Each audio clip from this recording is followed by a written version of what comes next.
Hey, what's up? This is Kira with Psychopath Exposure.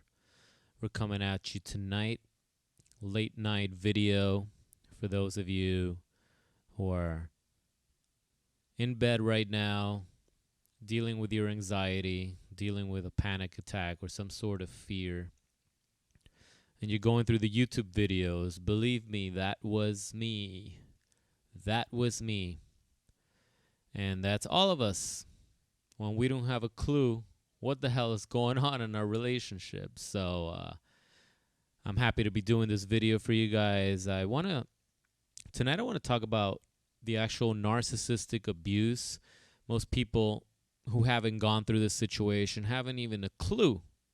They haven't even a clue. I mean, how many friends have you reached out to already who are practically sick and tired of listening to your shit by now? Who are practically telling you to get over it and move on and some bullshit like that, right? They don't get it. They don't get it. This is a type of trauma that you have to live through and survive through to actually get it. This is beyond anything you'll ever go through. This is not just another heartbreak. This is not another heartbreak. I mean, come on. When you break up from a relationship with a human being, let's just be as cutthroat as that.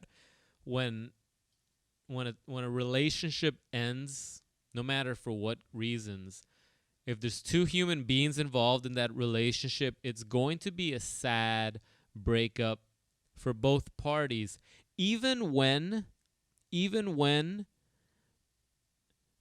breaking up what's actually the best thing in that situation. Even when there's actually a little sign of relief from ending that relationship, both parties, if they're actually healthy, if they weren't toxic to each other, if they weren't cheating on each other, making their lives a living hell, it's going to be sad that it didn't work out, right? There's sadness, there are tears, there are long conversations. Sometimes, a lot of times, there's makeup sex involved. But when we're dealing with a psychopath and a narcissist, ooh, those breakups are traumatic because they will break up with you. They will discard you. Let's just be clear on the terminology here. They will discard you at the most opportune time when they know that they're going to leave you at your lowest possible state of living. And believe me, it doesn't feel like you're still living. You will feel like a vegetable. You will feel like death. You will feel depleted of energy, depleted of motivation. You will wake up in a panic with all sorts of anxiety cascading down your body in chills. You will lose the will to live. And you will not have the courage sometimes to even get out of bed. I remember my darkest hour. I had dumped that fucking demon. All right? I didn't know she was a psychopath yet. I didn't know. I didn't know what was going on. I just knew something was fucked up. I just knew she was a fucked up creature. And I remember the panic attacks, man. I remember those like if it was yesterday.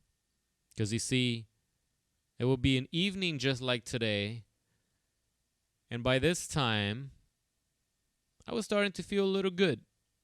I was starting to feel good. I had been laying in bed all day, eating pizza, not good,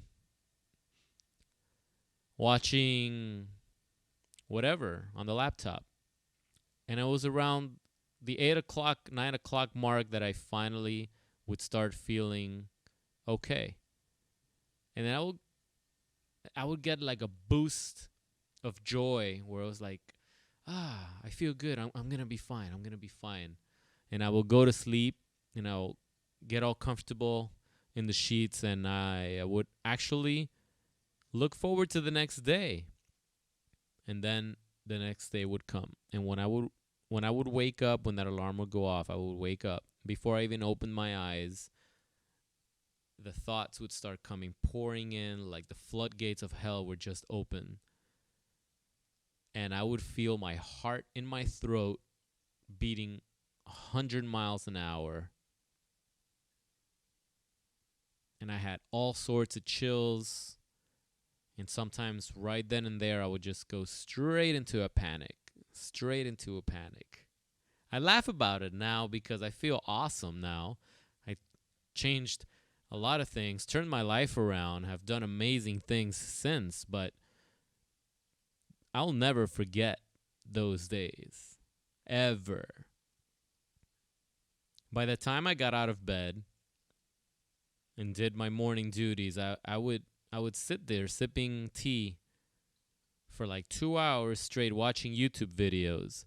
And they weren't even YouTube videos of psychopath, narcissists, or anything like that. They were just breakup videos. They were just breakup videos because I thought I was in a normal relationship. I thought I had just endured a breakup, right? Even though I wasn't brokenhearted, it was my mind that was broken. It was my spirit that was broken. But I didn't know any better. So I would sit there drinking all sorts of calming teas until I was ready to drive to work, and then the panic attack would hit me. And I would have to call out of work again. Every day it was the same thing. Every day it was the same thing. I think it was for about 2 weeks. Does that sound familiar? Does this resonate with any of you guys right now? Have you guys going through this right now? I'm so sorry. I know it sucks. I know it sucks. But you know what? It's part of the deal. It's not your fault that you were conned into this type of situation. You were conned by a psychopath who had an agenda since the very beginning. This is not your fault. It's not your fault. But you don't have to be a volunteer. Okay? You've been a victim. We were all victims.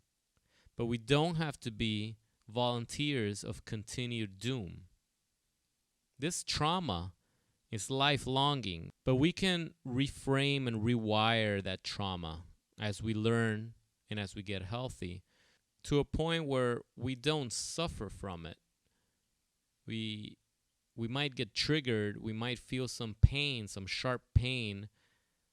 That 80% is only because we're being triggered from past pain. And if we can learn to tune into the 20% of the real pain that we're really going through, then we can realize, hey, the other 80% is not even real. It's just my brain thinking that I'm back in the same situation because of a trigger. But it's not real. It's a trauma. And this is a trauma that comes with the package, right? This is a trauma that comes with the package of being in a relationship with a narcissist or a psychopath. Which, by the way, to me, they're the same shit. Narcissists, psychopaths, same traits. Same traits. The love bombing, the devaluation, the discard, same shit. The thirst and the quest, the ever-ending quest for narcissistic supply, same shit. So those terms, interchangeable to me. Interchangeable to me. My ex is a fucking psychopath. But if you want to be nicer and call him a narcissist, because that's the trendy word right now, then we can. But it's the same shit.